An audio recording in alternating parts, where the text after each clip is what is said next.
Vamos a comenzar con el desarrollo de esta unidad 8, conforme el programa nuevo de la asignatura. Hemos hecho una nueva distribución, sobre todo teniendo en cuenta además, bueno, además de cuestiones académicas, también cuestiones que tienen que ver con la metodología empleada por lo que es nuestro Código Civil y Comercial. Y un poco por ahí arrancamos el desarrollo de esta unidad 8. Ustedes ven que, bueno, hemos venido desarrollando, sobre todo a lo largo del comienzo de esta materia, con lo que es el libro primero de parte general de nuestro Código Civil y Comercial. Es decir, hemos venido desarrollando los elementos esenciales de cualquier derecho subjetivo. Bueno, ahora nos toca, siguiendo con la metodología empleada por la comisión redactora, desarrollar el otro gran derecho subjetivo patrimonial. Ustedes se acuerdan que al principio de la materia, cuando nos ubicamos en tema, partimos de la concepción de un derecho subjetivo, esta facultad que tenemos de exigir a otro un determinado comportamiento. Y estos derechos subjetivos se clasifican en patrimoniales, extrapatrimoniales e intermedios. Y dentro de los derechos subjetivos patrimoniales encontramos los derechos personales y los derechos reales. Esta clasificación es central para el estudio de la materia, pero también ha sido central para lo que ha sido la propia sistematización de nuestro Código Civil Comercial. Método que en parte ya nos viene heredado del método empleado por Vélez al momento de la sistematización del Código Civil. ¿Se acuerdan que en el aspecto de lo que hace el método para sistematizar, para darle un orden al Código Civil, en ese aspecto Vélez en su momento se aparta de lo que era el principal, el primer código civil, que era el Código Civil francés de 1804. Y en ese aspecto, en el aspecto del método, se aparta del Código Civil francés, que era su principal antecedente, y adopta el método seguido por Freitas para el proyecto de Código Civil para Brasil. Y que en este sentido, ustedes se acordarán que adopta el método de Freitas, y el método de Freitas básicamente partía de distinguir los dos grandes derechos subjetivos patrimoniales, absolutos y relativos, es decir, los derechos personales y los derechos reales.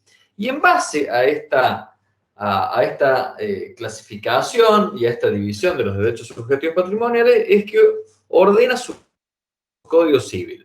¿Se acuerdan que el Código Civil de Vélez tenía 4 libros?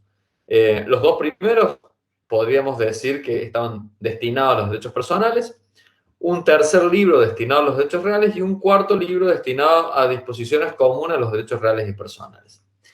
Esta forma de sistematizar el código de alguna manera se ve reflejada en lo que es el actual Código Civil y Comercial de la Nación, con algunas particularidades. ¿Por qué digo esto? Porque repasando un poquito, el Código Civil Comercial, que se divide en 6 libros, sigue basando su sistematización en esta distinción entre derechos reales y personales.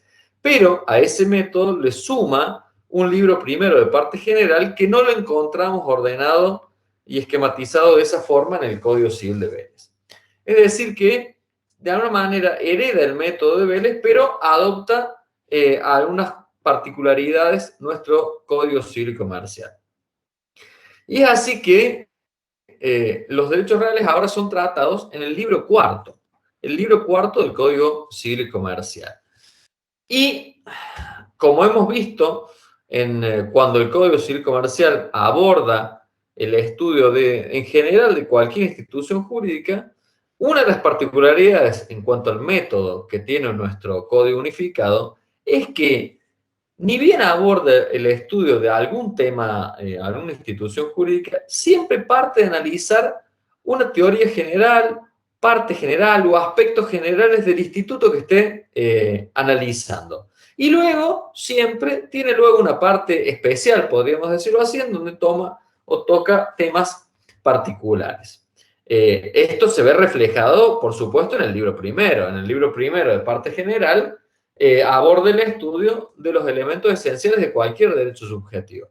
Pero luego, a poco que ustedes vayan analizando cualquier institución jurídica que aborda el Código Civil Comercial, van a ver que siempre está ordenado de esa forma. Primero, tiene una parte general y luego una parte especial. Por ejemplo, por darle un ejemplo a más de esto que vamos a ver en los derechos reales, ¿se acuerdan cuando estudiamos a las personas jurídicas? En donde primero el código aborda el estudio de una parte general que es aplicable a cualquier persona jurídica del derecho privado, ¿sí? Y luego, en una parte especial, aborda el estudio de tres personas jurídicas en particular: las asociaciones civiles, las simples asociaciones y las fundaciones, ¿sí? A modo que ustedes vean, siempre está ordenado de esta forma. Ya lo van a ver, por ejemplo, cuando analicen a las obligaciones o los contratos. Siempre aborda el estudio desde una óptica general para luego pasar a una parte especial. En los derechos reales, en el estudio de los derechos reales, no es ajeno a esta metodología. Vamos a encontrar un título primero de Teoría General de los Derechos Reales, un título segundo que está destinado a las relaciones de poder, a la teoría de la posesión y la tenencia, y un libro tercero que desarrolla específicamente cada uno de los derechos reales. Y finalmente, en el último título, aborda lo que son las acciones de protección de los derechos reales y las relaciones de poder, como son las acciones posesorias y las acciones reales. Como les decía, en el Código de Vélez no encontramos una parte general de la teoría de los derechos reales, ¿sí? Lo que es plausible en la metodología del Código Civil Comercial, ya que encontramos una parte general que es aplicable a cualquier tipo de derechos reales y luego el estudio de algunos supuestos en particular. Bien,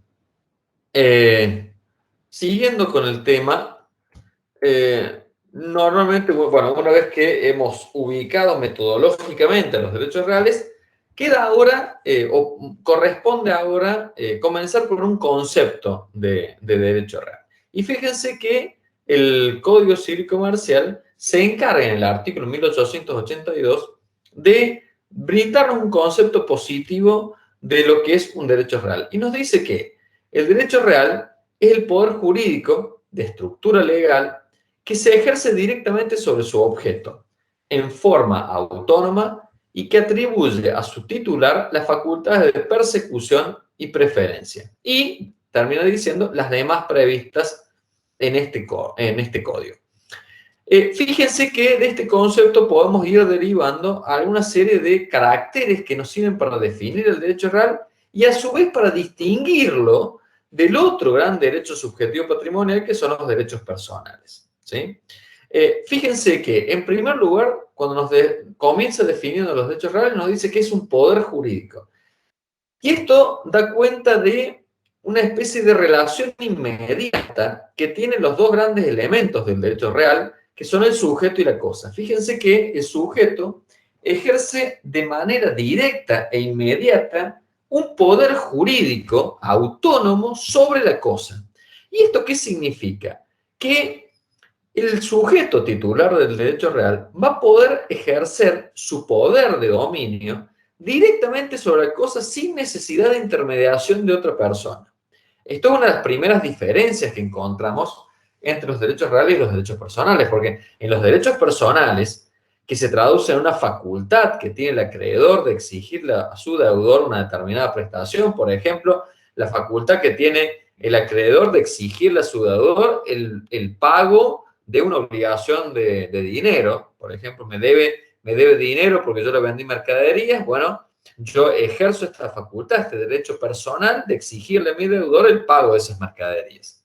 Pero fíjense que conceptualmente ahí ya partimos de una primera diferencia, porque en los derechos personales se habla de una facultad que tiene el acreedor en contra de su deudor. Es decir que, fíjense, para que el acreedor logre hacerse la prestación, en el ejemplo que les doy, que obtenga el pago del dinero, es necesario que le cumpla su deudor. Es decir, necesita de la actividad de un tercero, en este caso de su deudor, de que venga y que le pague.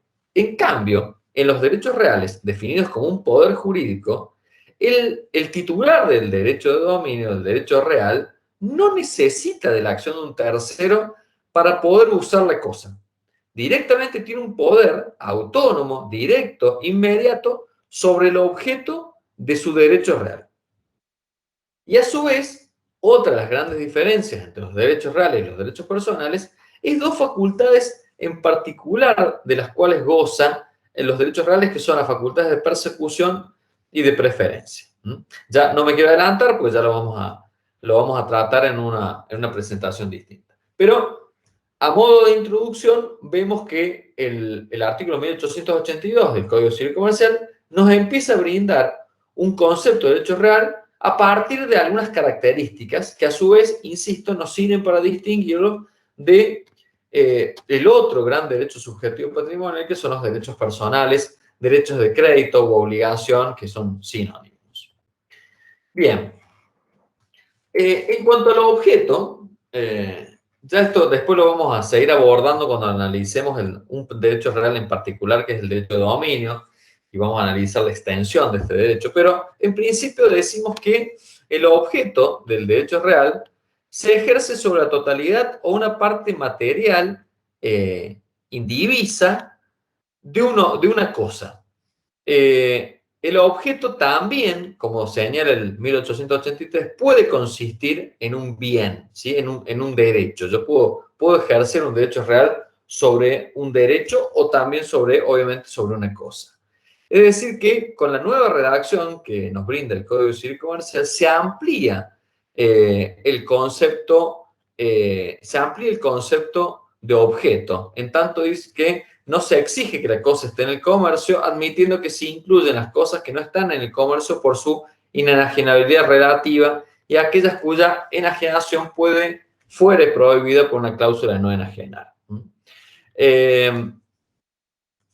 Y así también amplía el concepto de objeto del derecho real sobre algunos bienes taxativamente señalados por la ley. Yo ahí les doy algunos ejemplos, por ejemplo, la prenda de créditos, el usufructo de los derechos. Son algunos derechos reales que no se ejercen sobre una cosa, sino más bien sobre un bien, sobre un derecho.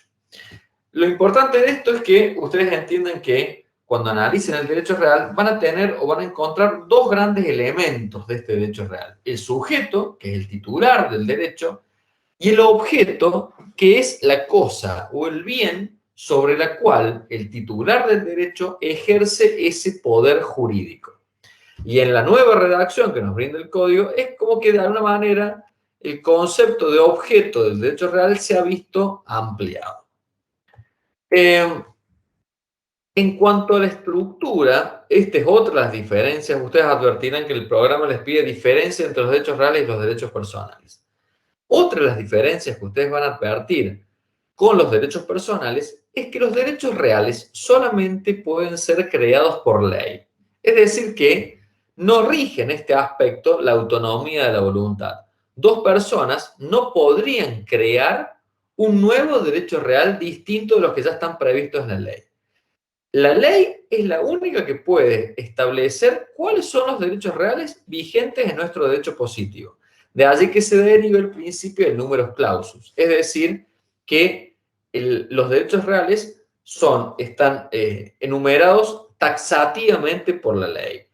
No solamente los vamos a encontrar, una aclaración, porque se habla de ley en sentido general, no solamente vamos a encontrar los derechos reales en el Código Civil Comercial, también pueden ser creados por una ley especial. Pero, insisto, en este aspecto, en esta característica, a diferencia de los derechos personales, en donde rige el principio de la autonomía de la voluntad, en este aspecto no rigen los derechos reales, en donde solamente pueden ser creados o establecidos por la ley. Nuevamente aclaro, no estoy viendo el chat, como estoy compartiendo el escritorio. Si alguno tiene alguna duda, alguna consulta, algo para compartir, directamente habiliten el micrófono y los escuchamos. Si no, sigo avanzando. Otra de las diferencias que encontramos entre los derechos reales y los derechos personales son dos facultades en particular que solamente las encontramos presentes en los derechos reales. Y estas facultades son los derechos de persecución y derecho de preferencia. El derecho de preferencia es el derecho que tiene el titular de un derecho real de ser preferido sobre la cosa frente a otro derecho real o personal. En los derechos personales hay una suerte de ius preferendi de la mano de los privilegios que tiene un acreedor de cobrar frente a otro. Pero realmente no es exactamente lo mismo, al tal punto que, insistimos, es una de las notas características de los derechos reales. Al punto tal que si confluye sobre una misma cosa una persona que arguye un derecho real y otra persona que ostenta un derecho personal, la ley prefiere al que ostente el derecho real. En eso se traduciría el derecho de preferencia. Y en cuanto al derecho de persecución, es el derecho de perseguir la cosa en manos de quien se encuentra.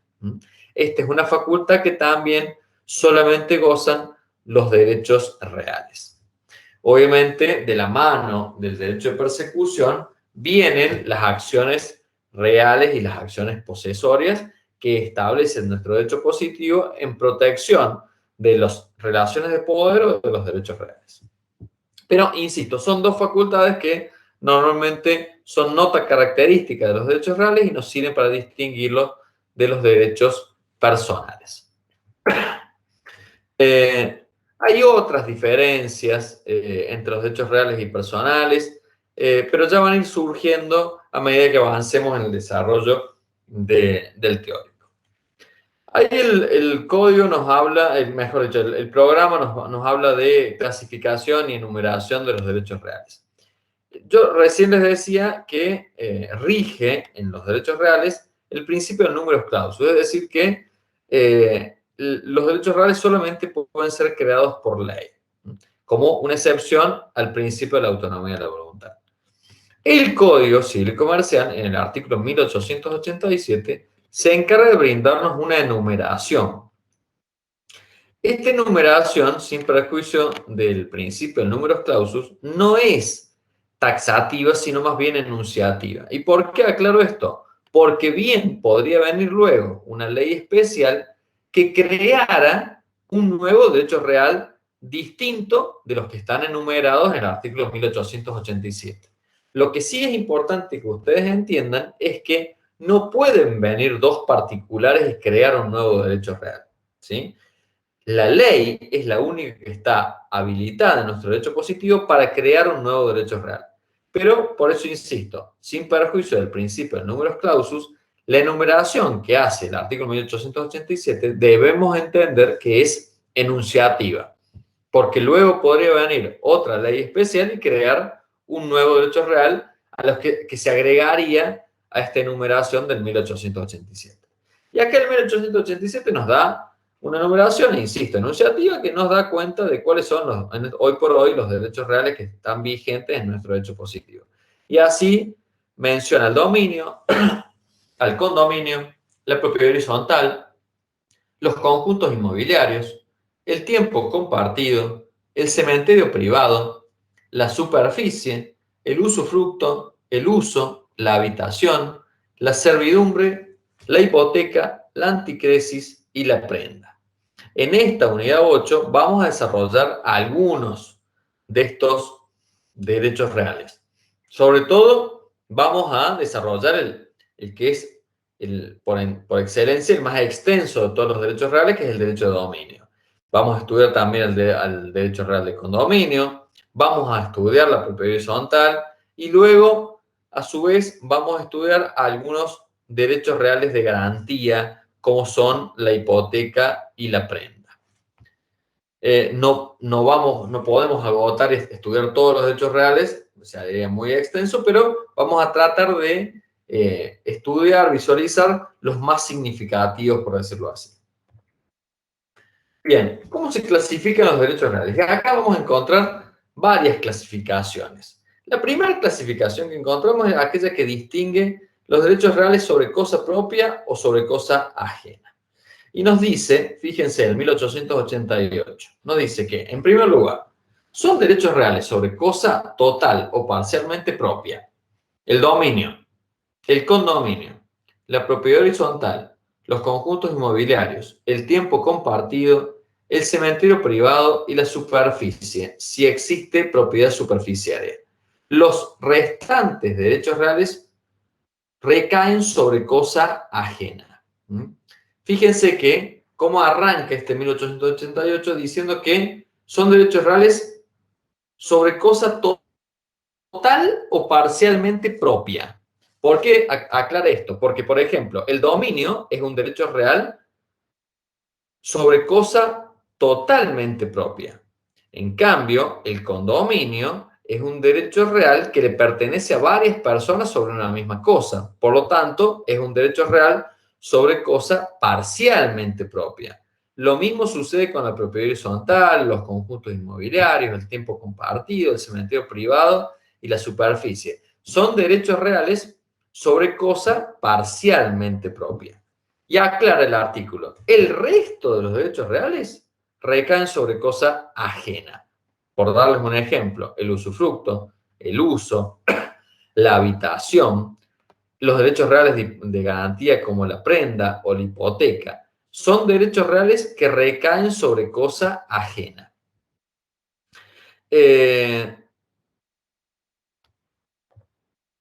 Otras clasificaciones distinguen, por ejemplo, del artículo 1889, distingue entre derechos reales principales y accesorios. Los derechos reales son principales, excepto los accesorios de un crédito en función de garantía.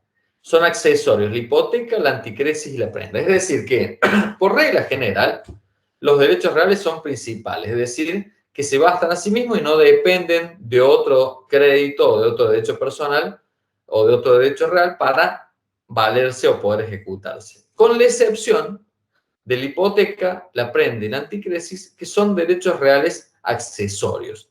Es decir, son aquellos que existen en función o garantía de un crédito cuyo cumplimiento están garantizando. A su vez, vamos a encontrar derechos reales sobre cosas registrables y no registrables. Dice el artículo 1890. Los derechos reales recaen sobre cosas registrables cuando la ley requiere la inscripción de los títulos en el respectivo registro a los efectos que correspondan. Recaen sobre cosas no registrables cuando los documentos portantes de derechos sobre su objeto no acceden a un registro a los fines de su inscripción. Es decir que, según que la cosa objeto de derecho real deba ser registrable o no registrable, es que el derecho real va a requerir para su exigibilidad la registración o no. Insisto, la primera parte diciendo que los derechos reales recaen sobre cosas registrables cuando la ley así lo requiera. Ahora bien, recaen sobre cosas no registrables cuando los documentos portantes de los derechos sobre su objeto no acceden a un registro determinado. Es decir, les voy a dar un ejemplo.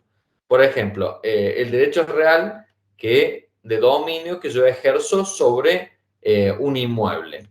En ese caso, o sobre un automóvil, por ejemplo. Hay registros que me exigen que inscriba mi derecho real sobre el inmueble o sobre el automóvil en el ejemplo que les doy. Pero hay otros derechos reales que recaen sobre cosas que no se registran en ningún lado. Por ejemplo, el derecho real de dominio que yo tengo sobre mi computadora. Yo no le inscribo en ningún lado a ese derecho real, porque son cosas que no se registran. Insisto, ahí ustedes tienen otra clasificación. Y ahí hemos visto las principales clasificaciones de los derechos reales. Insisto, aquellas que distinguen según que recaiga sobre cosa total o parcialmente ajena, aquellas que distinguen entre derechos reales principales y accesorios, y las que distinguen entre derechos reales sobre cosas registrables y no registrables.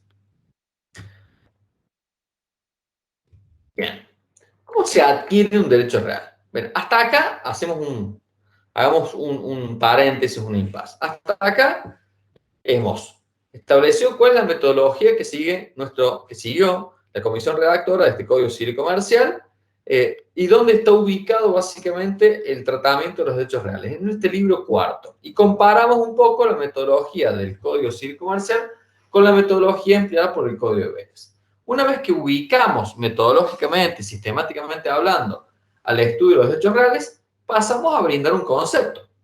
Y ahí brindamos un concepto de los hechos reales y empezamos a desmenuzar los caracteres que tiene un derecho real para a su vez poder distinguirlo de los otros derechos subjetivos patrimoniales que son los derechos personales o derechos de crédito. Entonces dimos un concepto de derecho real y lo fuimos estableciendo sus caracteres y distinguiéndolo de los derechos personales. Y luego agotamos o vimos las principales clasificaciones de los derechos reales. Corresponde ahora ver cómo nace un derecho real, cómo se adquiere un derecho real, cómo una persona puede terminar siendo titular de un derecho real. Y aquí tenemos que partir de esta noción. Los derechos reales se adquieren por la unión derivada, por la concurrencia de dos grandes elementos, que son el título y el modo.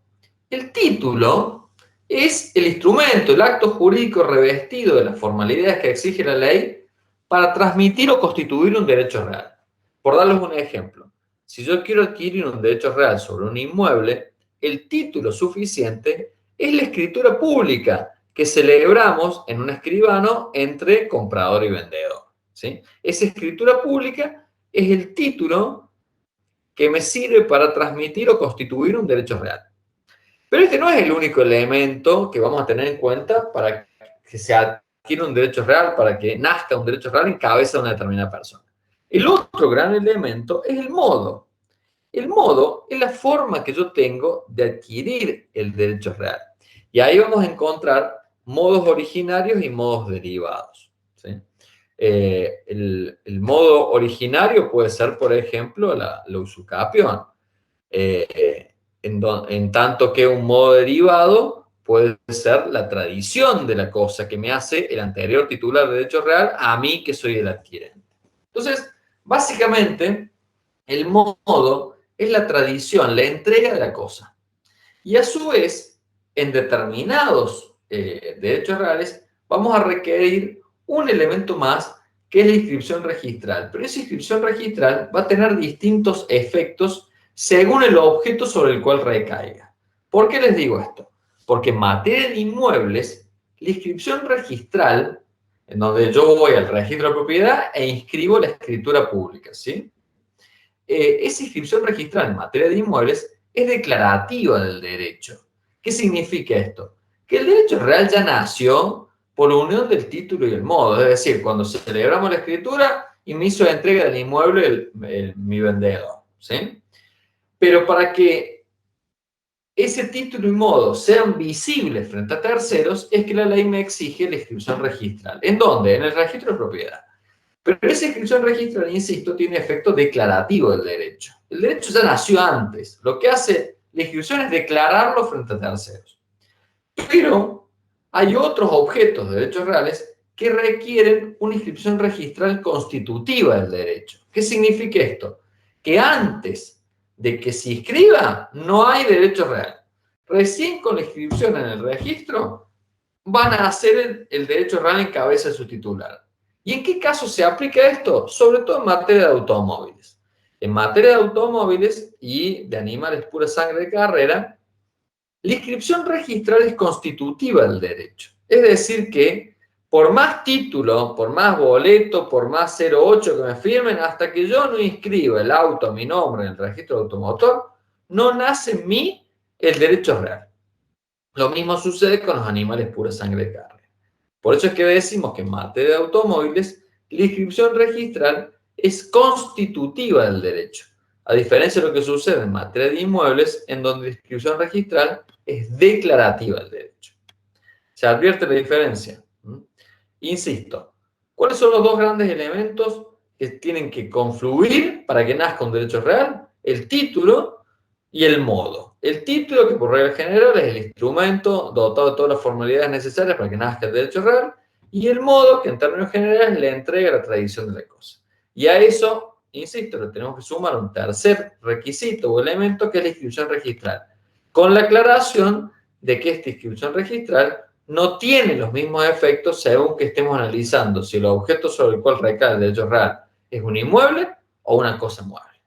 y no cualquier cosa mueble, automóviles o animales pura sangre de carne. En este último caso, la inscripción registral es constitutiva, perdón, del derecho. En materia de inmuebles, la inscripción registral es declarativa del derecho. Tengan en cuenta esto porque esta es la forma en la que nace un derecho real. Y ahora vamos a pasar, ahí el programa nos pide que tratemos el tema de la prescripción adquisitiva. Y esta es otra de las diferencias que encontramos entre los derechos reales y personales. Hay una de estas diferencias, además de la que ya hemos venido analizando, es el efecto que produce el paso del tiempo en los derechos reales y en los derechos personales. ¿Por qué aclaro esto? Porque el paso del tiempo en uno y otro derecho no produce el mismo efecto jurídico. Es más, podríamos decir que produce justo el efecto contrario. Empecemos al revés. En los derechos personales, el paso del tiempo puede hacer perder el derecho de crédito en cabeza de su titular.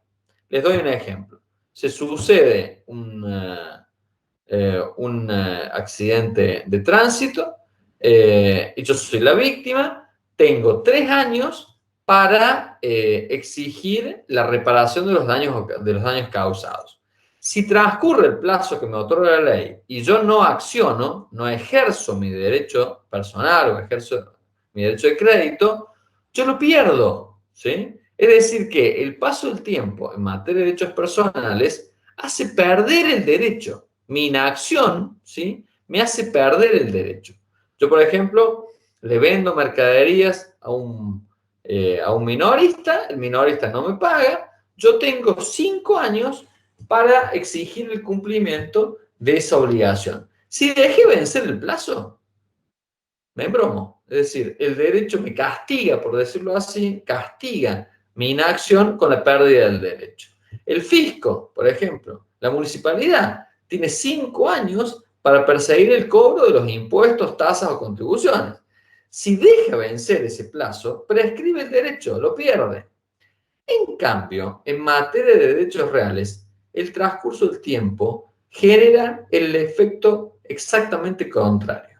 Es decir, que en materia de derechos reales, el paso del tiempo puede hacerme nacer en cabeza mía un derecho real. Por ejemplo, yo ejerzo la posesión continua, pública, pacífica, por el término de 20 años sobre un inmueble, ¿sí?, el cual estoy poseyendo de buena fe. El derecho me premia otorgándome el derecho real de dominio.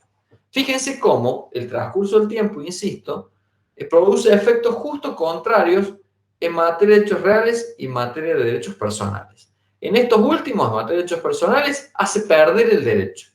En materia de derechos reales, puede hacer nacer en cabeza del que esté ejerciendo la posesión el derecho real.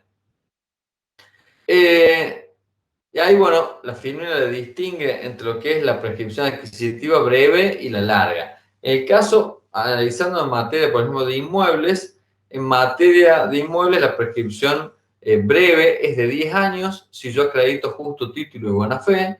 En cambio, si yo no puedo acreditar justo título ni buena fe, sino que solamente puedo acreditar el paso del tiempo, ahí la ley me exige 20 años en vez de 10. Si ustedes analizan el material que les hemos dejado, cuando analizamos un poco la naturaleza jurídica, la finalidad que persiguió el legislador al momento de crear estas prescripciones adquisitivas, precisamente lo que hace el legislador es tratar de premiar a aquel que se ha mantenido activo respecto de una determinada cosa y a contrario censo castiga al titular que se ha visto inactivo, que no le da ningún uso, que para la sociedad no le sirve ese titular de un derecho real, que no le da ningún uso a la propiedad. Entonces, el derecho positivo beneficia, otorgando el derecho real, a aquel que se ha mantenido socialmente activo sobre la cosa objeto del derecho real.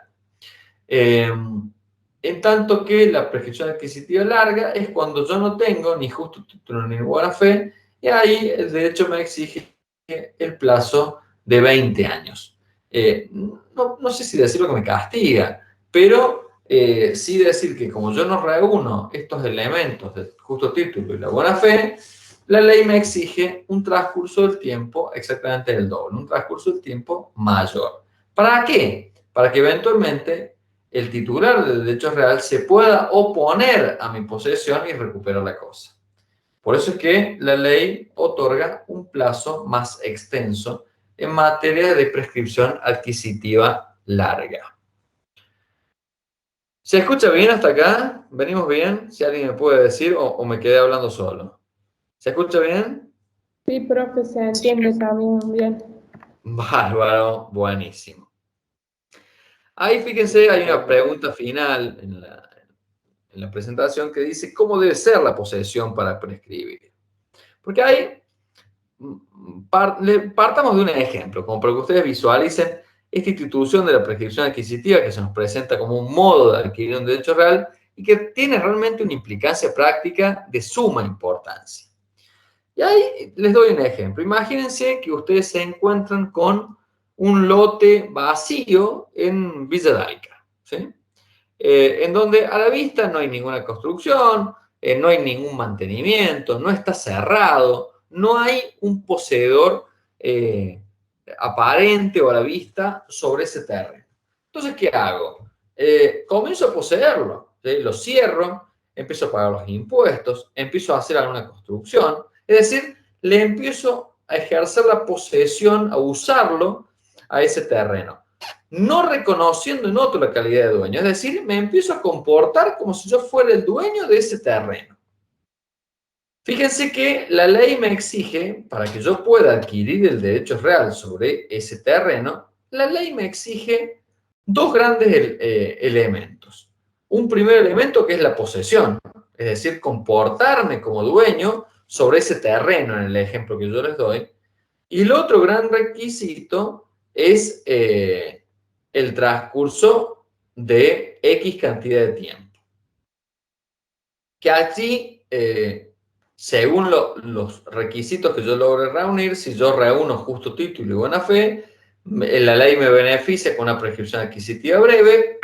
Y si yo lo único que tengo es la posesión, pero no tengo justo título ni buena fe, es decir, yo sé que ese terreno es de otro, lo único que hago es ejercer la posesión, ahí la ley me exige un plazo superior, un plazo más largo, para yo recién al final de ese plazo poder adquirir el derecho real sobre esa cosa.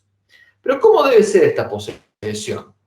Y esta posesión, ya sea larga o corta, debe ser, en primer lugar, pública. Es decir, no la debo hacer de manera clandestina. Yo frente a los ojos de terceros me comporto como dueño. Debe ser pública, debe ser continua, es decir, debe ser ejercida de manera continua por el lapso de tiempo que me exige la ley, ya sea los 10 años o los 20 años. Debe ser ininterrumpida, es decir, que yo debo reunir ese lapso de los 10 o 20 años, pero de manera ininterrumpida. Insisto, esta posesión debe ser pública, continua, ininterrumpida e ininterrumpida.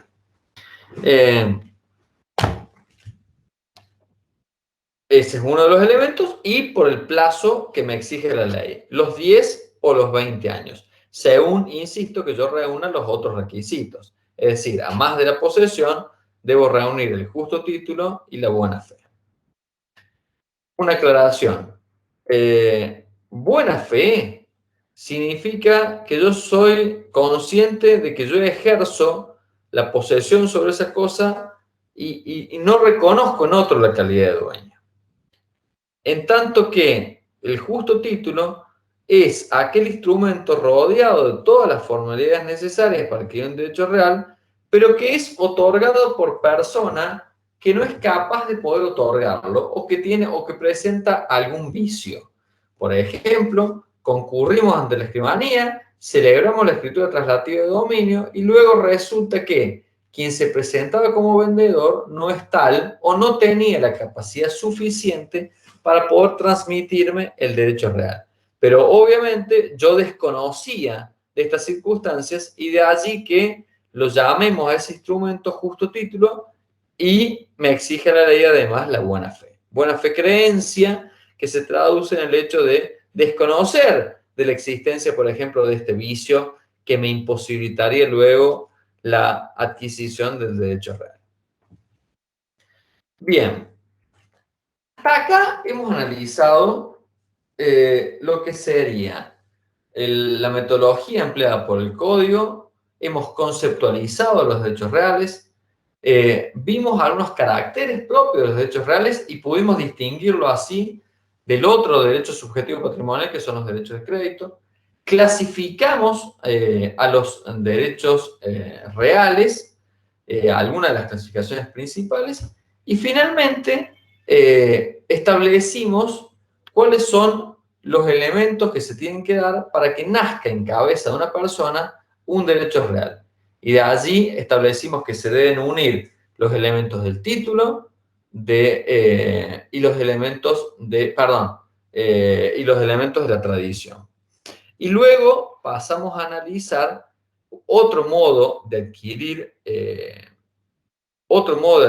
los derechos reales, que sería un modo originario, que es la prescripción adquisitiva. Vimos en qué consiste la prescripción adquisitiva y establecimos cuáles son los elementos que se tienen que dar para que yo pueda adquirir un derecho real de manera originaria. Y allí es que se tiene que dar la posesión con determinadas características, sobre todo tiene que ser pública, continua, ininterrumpida y pacífica, y a su vez se tienen que dar otros dos elementos que serían el justo título y la buena fe. Sobre todo estos dos últimos, yo lo que quiero es plantear una prescripción adquisitiva breve, la de 10 años. Si yo voy a ir por el camino de la prescripción adquisitiva más extensa, larga, en ese caso la ley solamente me exige la posesión y el transcurso de los 20 años. Corresponde ahora, ya habiendo terminado un poco con lo que es el estudio, la parte general de los derechos reales, corresponde analizar ahora lo que son las relaciones de poder. Relaciones de poder que se traducen en el poder que tiene una persona de exigirlo directamente sobre una cosa, ya sea reconociendo o no la calidad de dueño en otra persona. La posesión es también uno de los modos de ejercer un derecho real. Y dentro de las relaciones de poder vamos a encontrar dos especies. Una primera que es la posesión y una segunda que es la tenencia. Estas son las dos relaciones de poder que se establecen en nuestro derecho positivo. Acá una suerte de cuadro de diferencias. La tenencia, ¿sí?, es cuando una persona tiene una cosa bajo su poder, pero reconoce en otro la calidad de dueño. Es decir, que la tenencia ejercemos que esa cosa le pertenece en propiedad a otra persona. La posesión, en cambio, es cuando una persona tiene una cosa bajo su poder, pero no reconoce en otro la calidad de dueño. Elementos. El corpus, que es aquel que estaba presente en la tenencia, pero le sumamos uno nuevo que es el animus. Insisto, el animus se traduce en que el que esté ejerciendo la posesión sobre la cosa se reconoce a sí mismo como dueño, no reconoce en otro la calidad de dueño. Por último, en el dominio vamos a encontrar el corpus, el animus y el título. Bien, pero el dominio ya es un derecho real que me da, sobre todo, los derechos de persecución y preferencia, facultades o derechos que no están presentes en la tenencia y la posesión. Bien, el artículo 1909 se encarga de definirnos qué se entiende por posesión. Y nos dice que hay posesión cuando una persona, por sí o por medio de otra, ejerce un poder de hecho sobre una cosa, comportándose como titular de un derecho real, lo sea o no. Básicamente, la posesión se traduce en el hecho de que yo me comporto como dueño sobre una determinada cosa. independientemente de que sea o no el dueño. Pero acá nos basamos en el ánimos. El ánimo que se traduce en esta facultad o esta, de ejercer sobre una cosa el poder de hecho. Insisto, sin reconocer en otro la calidad de dueño. Ahí yo les aclaraba, dice que posee quien tiene una cosa bajo su poder físico, el corpus, desconociendo en otro un señorío superior en los hechos, animus domini. Tiene la cosa considerándose el dueño. Y ahí les daba algunos ejemplos. Por ejemplo, el ladrón o el usurpador son poseedores. No reconocen en otro la calidad de dueño. Lo mismo el dueño de una cosa, viciosa o no viciosa. En esto, insisto, en la posesión, que es un modo de ejercer un derecho real, en la posesión, el poseedor, el que ejerce esta relación de hecho, esta relación de poder, no reconoce en otro la calidad de dueño. Para él es él mismo el dueño.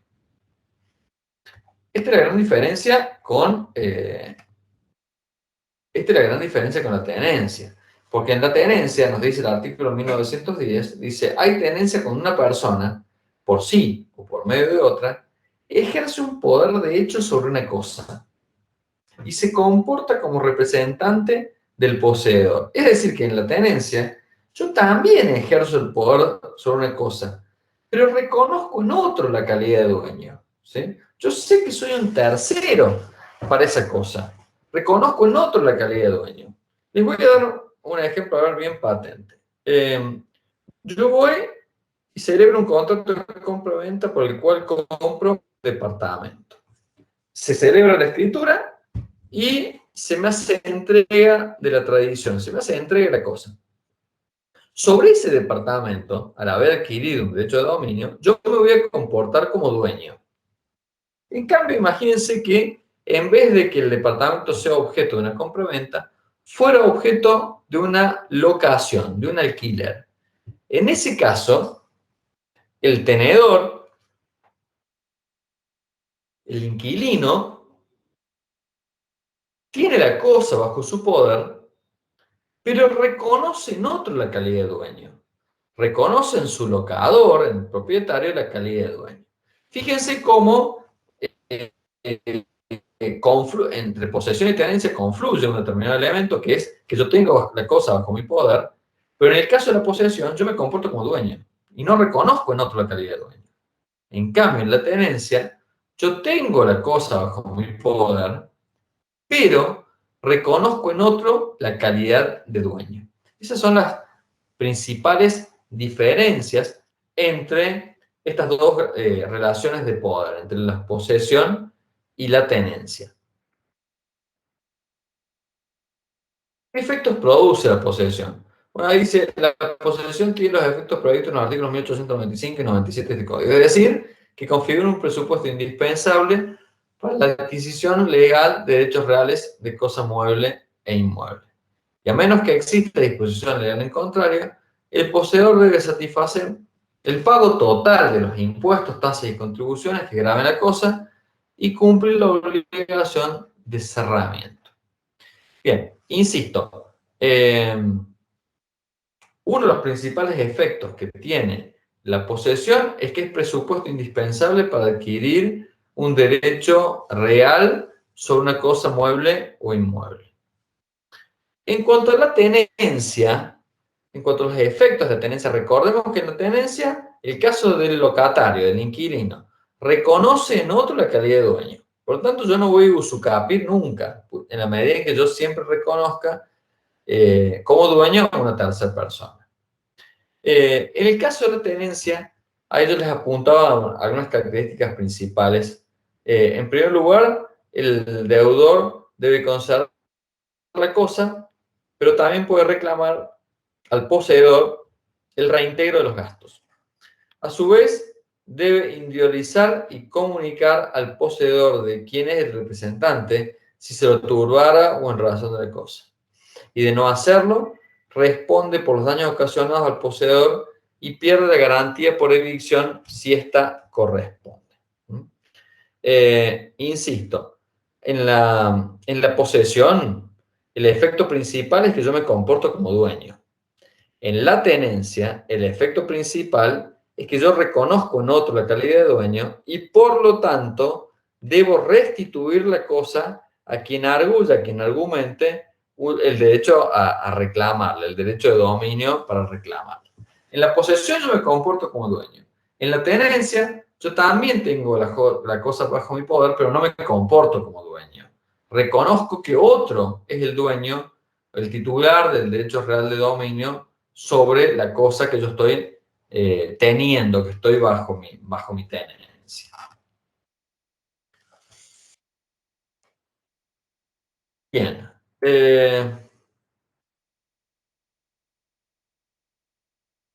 Acá, parte general de los derechos reales, vimos a su vez relaciones de poder, posesión y tenencia.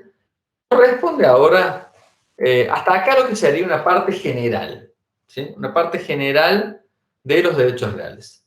Insisto, en donde hemos visto un concepto, clasificación, adquisición, elemento de los derechos reales, los distinguimos de los derechos personales, vimos los modos de adquirir un derecho real, modos tanto originarios como derivados, es decir, plasmamos una serie de elementos o características, mejor dicho, generales de los derechos reales. Corresponde ahora comenzar con el análisis de la parte especial de los derechos reales, en donde vamos a empezar a analizar derechos reales en particular. Y vamos a analizar ahora el derecho de dominio y ya vamos a proseguir con el resto de la clasificación mañana martes. Normalmente arrancamos, el mismo código arranca por el derecho real de dominio, porque se nos presenta como el derecho real más extenso de todos, ¿sí? Es más extenso que este derecho real, no vamos a encontrar. Luego, el resto de los derechos reales van a ser desmembraciones, por decirlo así, del derecho real de dominio. Y ahí el código nos distingue entre dominio perfecto y dominio imperfecto. Se los leo. El dominio perfecto es el derecho real que otorga todas las facultades de usar, gozar y disponer material y jurídicamente de una cosa, dentro de los límites previstos por la ley. El dominio se presume perfecto hasta que se pruebe lo contrario. Al contrario sensu, el dominio imperfecto dice, el dominio es imperfecto si está sometido a condición o plazo resolutorio y si la cosa está grabada en cargas reales. Es decir que el dominio perfecto es aquel que le posibilita al titular ejercer todas las facultades que le da la ley. En cambio, en el dominio imperfecto es aquel que está sometido a una condición o plazo resolutorio. De tal forma que, vencido el plazo, tengo que restituir a su dueño el derecho real. Lo mismo sucedería si el derecho real está sometido a una condición. Por ejemplo, el derecho real de hipoteca que tiene el banco respecto a su crédito, el cual está sujeto a la condición de que se apruebe el crédito a favor del cliente. Si se aprueba el crédito, yo le debo dinero a mi acreedor hipotecario. Este sería un derecho real imperfecto. A su vez, dice, son dominios imperfectos el revocable, el caso de la condición, el fiduciario y el desmembrado. Son todos supuestos de derechos reales imperfectos.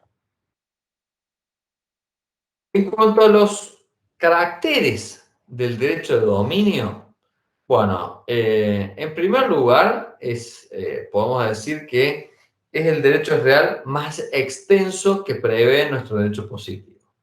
Al resto son desmembraciones que siempre van faltando algo, pero el derecho real por excelencia,